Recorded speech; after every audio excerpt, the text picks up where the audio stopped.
Smiling Soul Seniors podcast. I'm your host Tejasa and bring to you this podcast meant for the seniors, of the seniors, and by the blessings of the seniors. This is the best platform for seniors to express freely, be heard, share their life story and achievements, challenges and wisdom with seniors across the world as well as with the younger generation.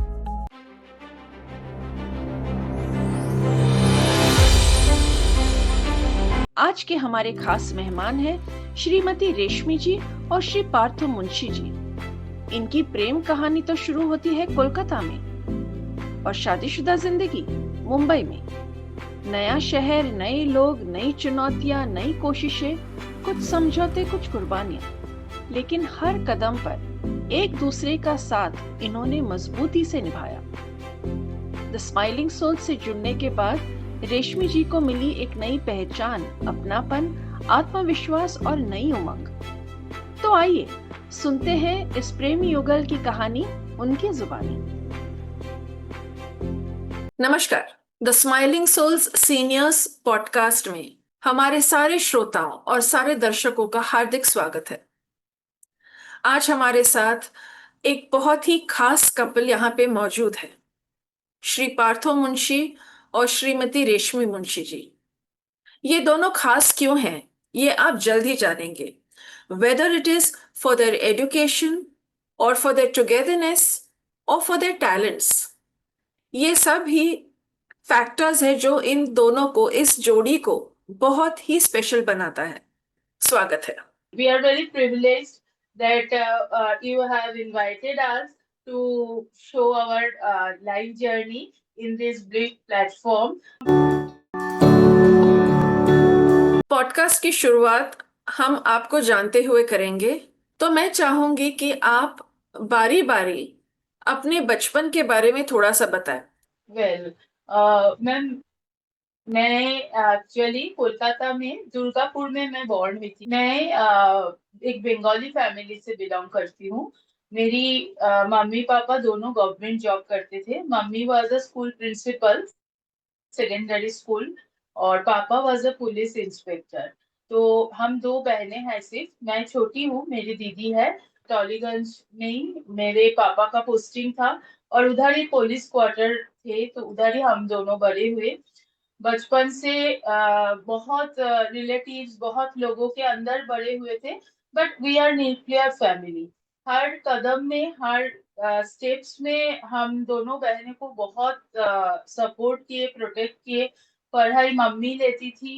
School में हमेशा मैं और दीदी दोनों first second ऐसे ही आते थे, और उसी के साथ साथ मम्मी ने सिंगिंग, डांसिंग, रेसिटेशन सभी क्लासेस लगाए थे। और पापा को ज्यादा टाइम नहीं मिलता था। एक्चुअली पापा पुलिस सर्विस में थे, तो हम लोग कभी पापा को सैटरडे संडे नहीं देखा। पापा का जब ऑफ होता था तभी पापा बहुत हम लोगों को प्यार करते थे। पापा कभी डांटे भी नहीं, मारे भी नहीं।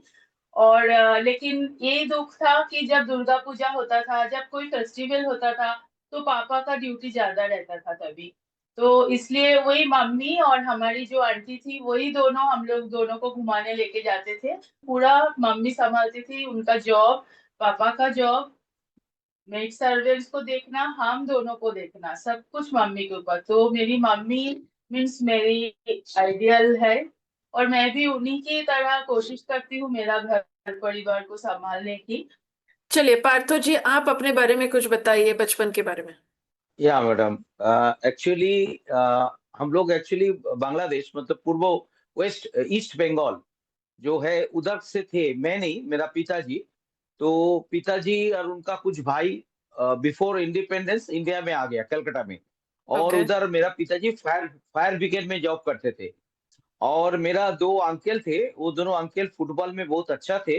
वो दोनों आपको मालूम होगा, मोहन बागान ईस्ट बंगाल करके वेस्ट बंगाल में फेमस क्रिकेट फुटबॉल क्लब है। तो वो लोग उसमें उनको चांस मिला था। बाद में जब भी इंडिपेंडेंस हुआ तभी वो वेस्ट बंगाल गवर्नमेंट के अंडर आ गया फायर ब्रिगेड। तभी वो पिताजी को प्रेशर था, इसके लिए वो लोग पिताजी को तभी वॉलंटियर रिटायरमेंट कराया। हाई प्रेशर, ब्लड प्रेशर था। तो उसके बाद पिताजी रिटायर हुआ और उनको किधर भी फायरमैन के हिसाब से जॉब मिला हो। बट हम लोग 5 भाई बहन थे, मतलब है अभी भी। तो मैं सबसे छोटे है, और मेरा ऊपर का जो 2 सिस्टर, 2 ब्रदर, चारों लोग कलकत्ता में हैं। I am the only son और in my brother sister who is out of Bengal. Bengal. तो मेरा हाँ, करीब करीब 30 साल हो गया महाराष्ट्र में। बीच में 1-2 साल सूरत में थे। बाकी otherwise I mean Maharashtra only. तो स्कूल में जब भी मैं एकदम छोटा से 1 से 10 तक, इवन 12 तक क्लास में फर्स्ट या सेकंड, ये दोनों में एक रैंक मेरे को आता ही था। थर्ड नहीं हुआ आज तक। उसके बाद जब भी कॉलेज में भी गया, कॉलेज में भी बीएससी ऑनर्स जो है, उसमें भी मैं कॉलेज में फर्स्ट आते थे। उसके बाद मैं बीटेक किया केमिकल इंजीनियरिंग में, और एमटेक किया। इन बिटवीन मेरा, मैं जब 10 पास किया तभी मेरा फादर का एक्सपायर डेड हो गया, हार्ट स्ट्रोक हुआ उनका। तो उसी टाइम हमारा भाई बहन कोई भी जॉब में नहीं थे। 5 भाई बहन हम लोग सब सब ऐसा ही था, पढ़ाई करते थे। ऐसा था, मैं 10th में था। तो मेरा एक, वो जो मैं बोला आपको मोहन बागान ईस्ट बंगाल टीम में खेलते थे, एक अंकेल, वो अंकेल कभी शादी नहीं किया, मरते दम तक शादी नहीं किया। उन्होंने ही हमको बड़ा बड़ा किया, मतलब हेल्प किया। इसके लिए हम हाँ। लोग बच गया, नहीं तो उस टाइम में बहुत स्ट्रगल चल रहा था। बट मेरा पढ़ाई जो हुआ, नॉर्मली मैं कुछ ट्यूशन करके पढ़ाई करते थे।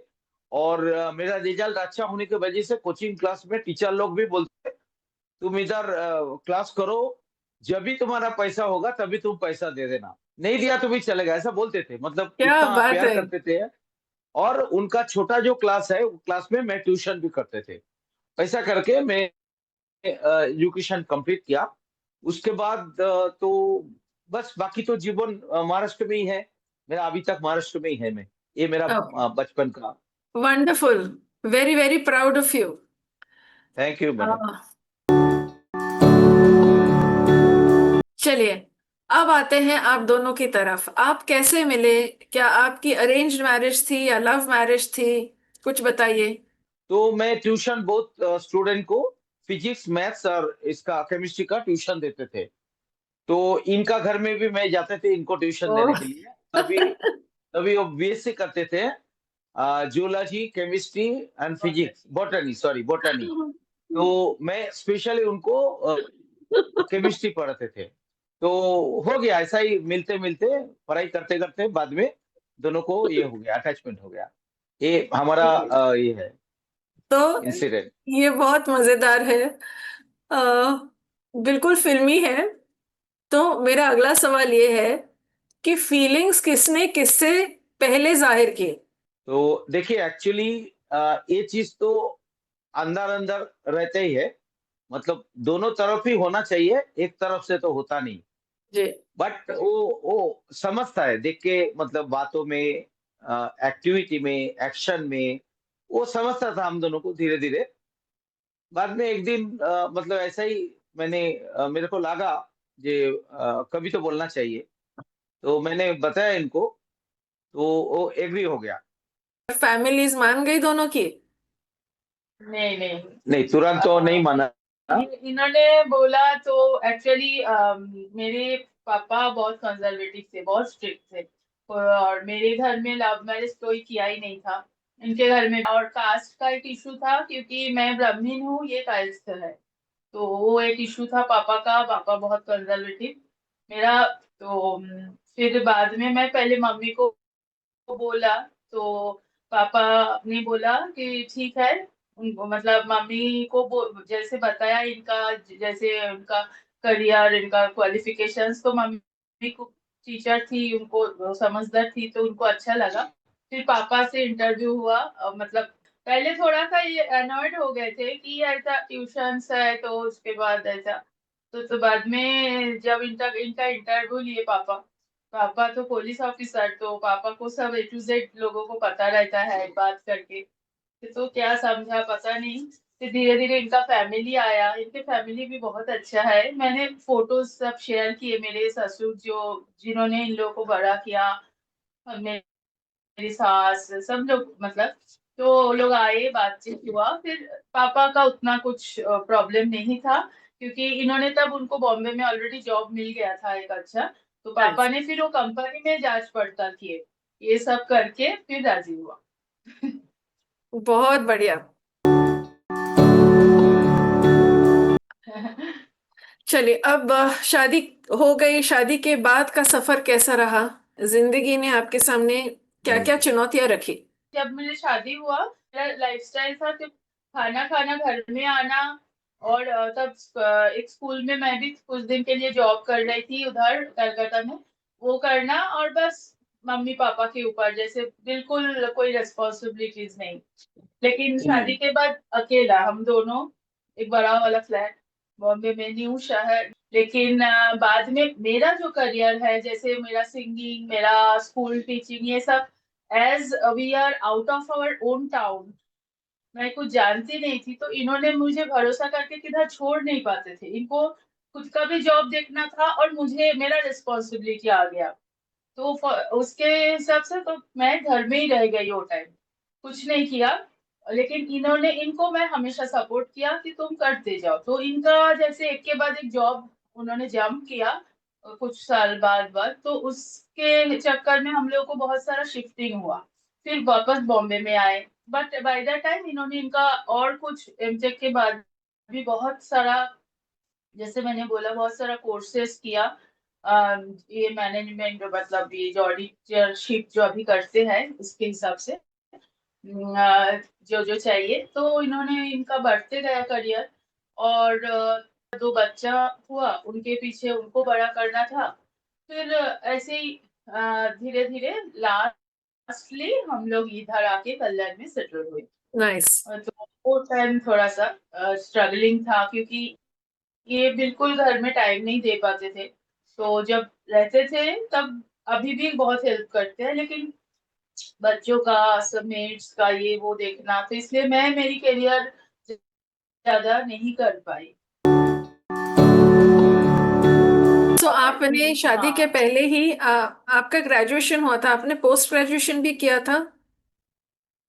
हाँ, पोस्ट ग्रेजुएशन भी हो गया था, क्योंकि साथ साथ में कर लिया था। लेकिन बाद में मैंने अभी जो ये सब हुआ बच्चे होने के बाद, जब मैं पोदार इंटरनेशनल स्कूल में ज्वाइन की, तभी मुझे लगा कि थोड़ा और कुछ किया जाए। तो उसमें मैं तभी कंप्यूटर्स का जो भी डिग्री है, फिर इंग्लिश में एक एमए किया, क्योंकि मुझे थोड़ा उसमें ये है, इंटरेस्ट है। इग्नू से किया था। और बस क्योंकि वो टाइम थोड़ा टाइम मिला था, मेरी बेटी छोटी थी, बेटा हुआ नहीं था। बट इन्होंने मुझे सपोर्ट किया, ये बोले कि ठीक है, तुम और पढ़ना चाहते हो, कुछ करना चाहते हो तो करो, ऐसा। Very nice.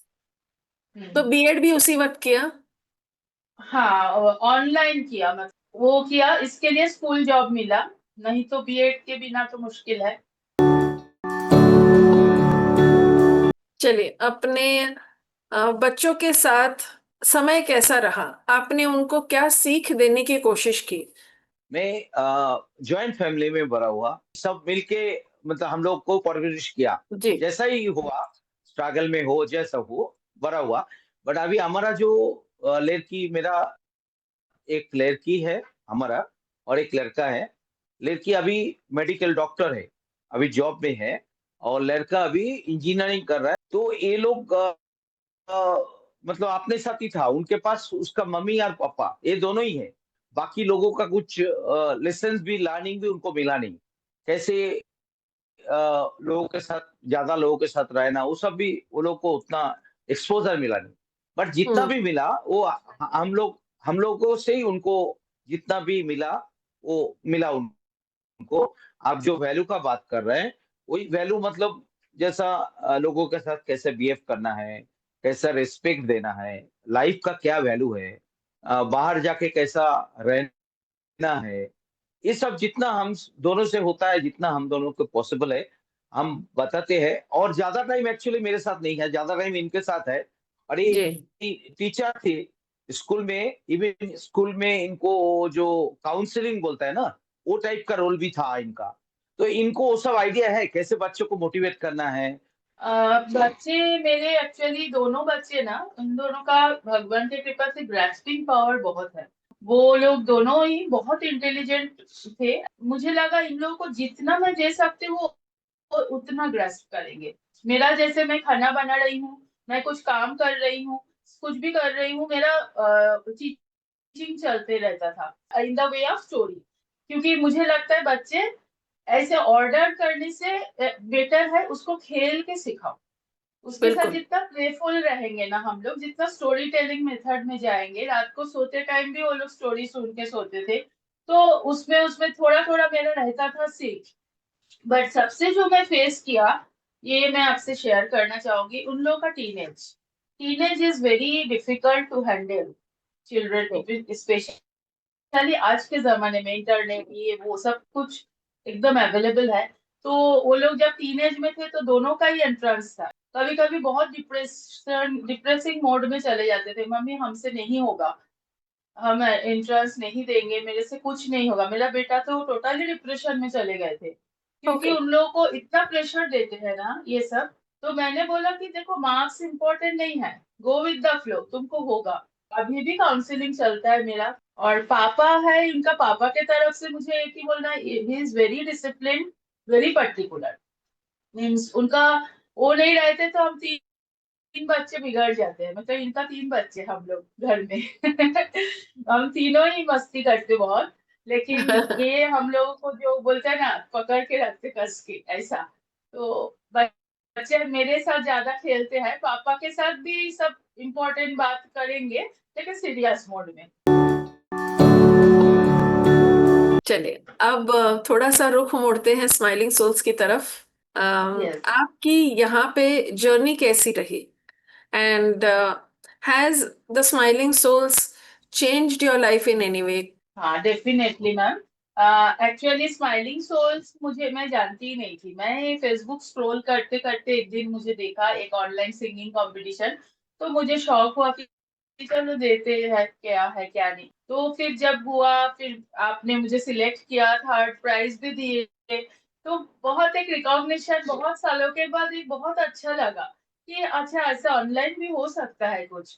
क्योंकि मैं आशा छोड़ ही दी थी, क्योंकि मेरा ना अभी बहुत सारा थोड़ा सा अर्थराइटिस, बीपी, ये सब का प्रॉब्लम आ गया, तो जाके जॉब करना मेरे लिए पॉसिबल नहीं हो रहा था।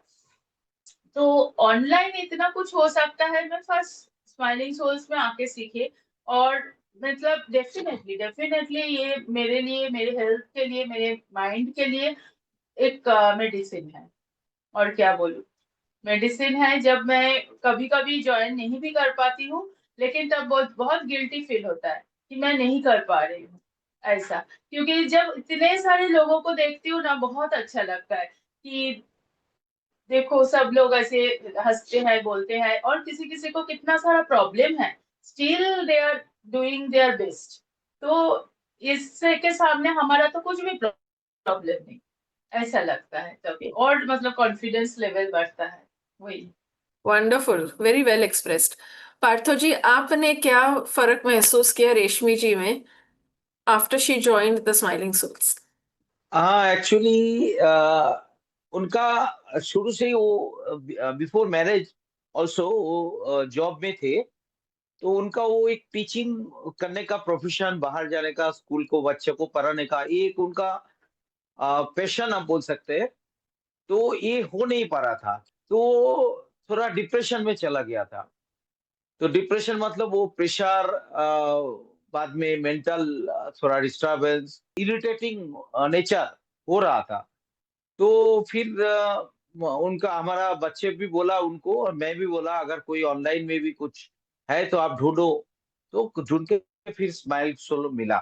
ज्वाइन होने के बाद भी उनको अच्छा लगता है। मैं भी जब भी देखता हूँ रहता हूँ उनके साथ, आपका प्रोग्राम, आपका योगा क्लासेस, आपका स्पेशल अटेंशन, डिफरेंट प्रोग्राम, ये सब इनको इफेक्ट करता है। उनका हेल्थ पहले से मेंटली बेटर है, ऐसा हमको लगता है, हम नाइस। तीनों को। आपके यस। कपल गोल्स क्या है? Obviously, like all parents, our first goal is to settlement of our children. Once they will settle, definitely son and daughter must be established through some partner. So that will be also our goal. And third one is we should be together for at least our marriage of 50 years. Foreign trip वाला? And foreign trip definitely I will do, because once because my job is to travel. So I have visited a lot of countries and all parts of India definitely. And lost more of the countries I have visited. So when I have visited the Eiffel Tower in Paris, that time I have decided that I will bring one day my wife here. So Excellent. that is my target. So maybe 2026, I am planning to go both of us for the foreign tour, because my daughter and son told that don't consider us. We have time to go, but you two go first for Europe tour. So that is Very our nice. target. Yes, yes. Okay, आज आपके बच्चे अभी भी उम्र में कम हैं। कुछ सालों के बाद जब उनकी शादी होगी, तो आप क्या मैसेज देना चाहोगे दोनों बच्चों को in their married life? In their married life first, I will tell them that accept the person as he or she is. First one. क्योंकि no one is perfect. We are also not perfect in this world. So पहला आता है हमारा जो relationship का पहला तो acceptance, secondly patience, and thirdly respect. Respect each other. अगर हम एक दूसरे को रेस्पेक्ट नहीं कर पाएंगे तो प्यार या कुछ भी जिम्मेदारी, लव, अफेक्शन, ये तो बाद में आते हैं.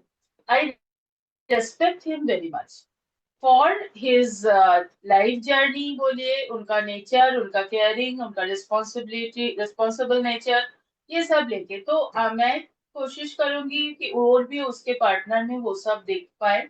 बस मुझे लगता है ये तीन चीज रहेगा ना मैम, तो अपने आप सक्सेस आ जाते हैं. पार्थो जी, आप क्या कहना चाहेंगे? जे भगवान छोड़ दिया तो कोई भी इंसान 100% परफेक्ट नहीं हो सकता है. तो अगर हम ढूंढते रहेंगे किसी का गलती, तो बहुत मिलेगा.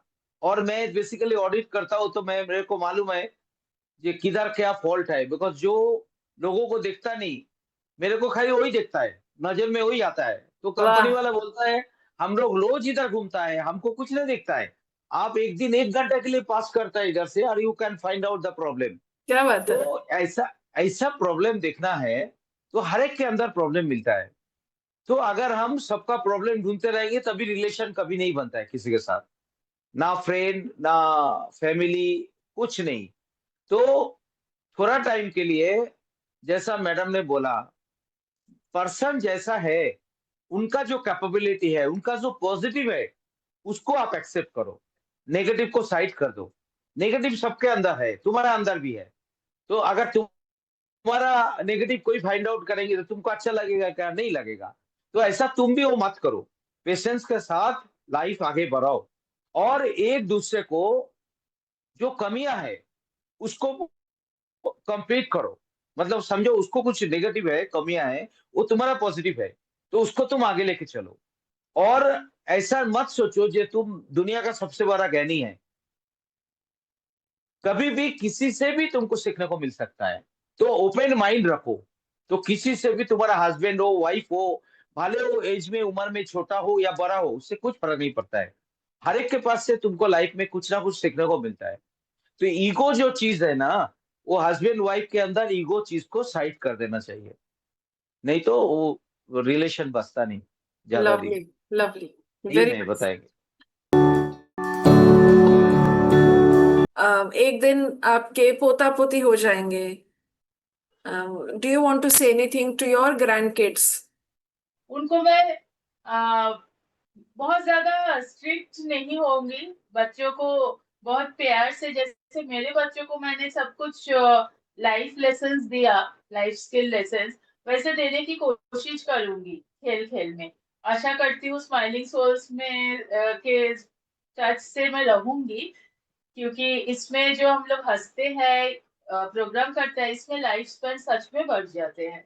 ये मेरा खुद का एक्सपीरियंस, मतलब महसूस करती हूँ मैं।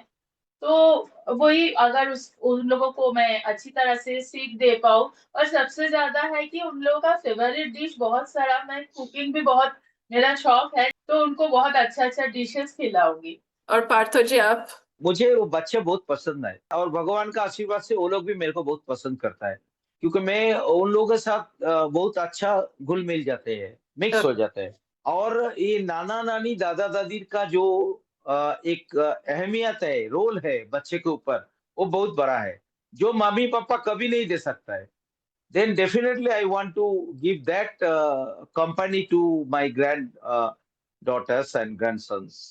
लवली। Oh, मम्मी पापा दोनों आ जाते थे मेरे घर में, लेकिन मेरे बेटे होने के बाद से पापा का थोड़ा एज बढ़ गया था, और बहुत थोड़ा बीमार हो गए थे, तो बेटे को कम मिला, बेटी को ज्यादा मिला। और सास भी वैसे ही आके जैसे 4 महीना 5 महीना मेरे साथ रहते, तो उतना उतना मतलब मिला बच्चों को। और अभी तो कोई भी नहीं है दुनिया में, बहुत जल्दी वो लोग भी चले गए हमें छोड़ के। तो इसलिए अभी लगता है बहुत खालीपन था मेरे अंदर, लेकिन इसलिए मैं ये ग्रुप ज्वाइन किया, ये भी एक रीजन है। जब वो बड़े लोग जैसे सुनीता जी, सुनीता कस्तूरिया जी, फिर वो बीजी जो बोलते हैं, वो लोग बात करते ना, मुझे लगता है मेरी कोई, मतलब दीदी जैसी, या बड़ी कोई चाची, मम्मी, ऐसे कोई बात कर रहे हैं। जैसे वाह। एक दिन कोई भी बोले, कुछ डांटते हैं ना, मैं रश्मि ऐसा मत करो, ऐसा, मुझे बहुत अच्छा लगता है। How nice. मतलब हाँ, तो वो भी एक खालीपन है मेरे अंदर। हम लोग दोनों ही बहुत अकेले हो गए बहुत जल्दी। चली हाँ, जाने से पहले मैं आपको गुजारिश करूंगी कि आप एक डुएट गाएं। আজি দিনটাকে মনের খাতায় লিখে রাখো, আমার পড়বে মনে, কাছে দূরে যথানেই থাকো। আজ এই দিনটাকে মনের খাতায় লিখে রাখো, আমায় পড়বে মনে, কাছে দূরে যতনেই থাকো। ও আহা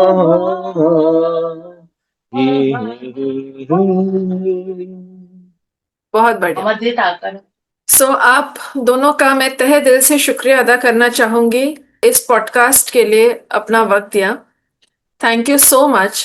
इतना मजा आया आप दोनों से बात करके और आपको इतने करीब से जानते हुए। So thank you once again. Thank you Tejaswa ji, आपको भी बहुत बहुत शुक्रिया। आपका भी इतना टाइम निकाल के आप हमारा सब कुछ सुने, और स्माइलिंग सोल्स के ऑल मेंबर्स को जो हमारा ये पॉडकास्ट सुनेंगे, अपना पेशेंस रख के, सबके लिए बहुत बहुत हम लोग आभार है। Thank you so much. धन्यवाद। The smiling soul seniors podcast channel से जुड़ने के लिए हमारे सारे श्रोताओं और दर्शकों को दिल से धन्यवाद। We hope today's episode has left you inspired and reflective. हमारा पॉडकास्ट अब 25 से ज्यादा देशों में और 30 से ज्यादा प्लेटफॉर्म्स पर सुना जा रहा है। ये सब आपके प्यार और सहयोग से ही संभव हुआ है। The smiling soul seniors podcast channel की ऐसी ही दिलचस्प और प्रेरणादायक कहानियां देखिए और सुनिए Spotify, YouTube, Amazon Music, गाना, जियो सावन, हंगामा म्यूजिक और अन्य कई सारे प्लेटफॉर्म्स पर। So don't forget to like, share and follow us. Until next time, stay connected, stay inspired and keep smiling with the Smiling Souls Seniors Podcast.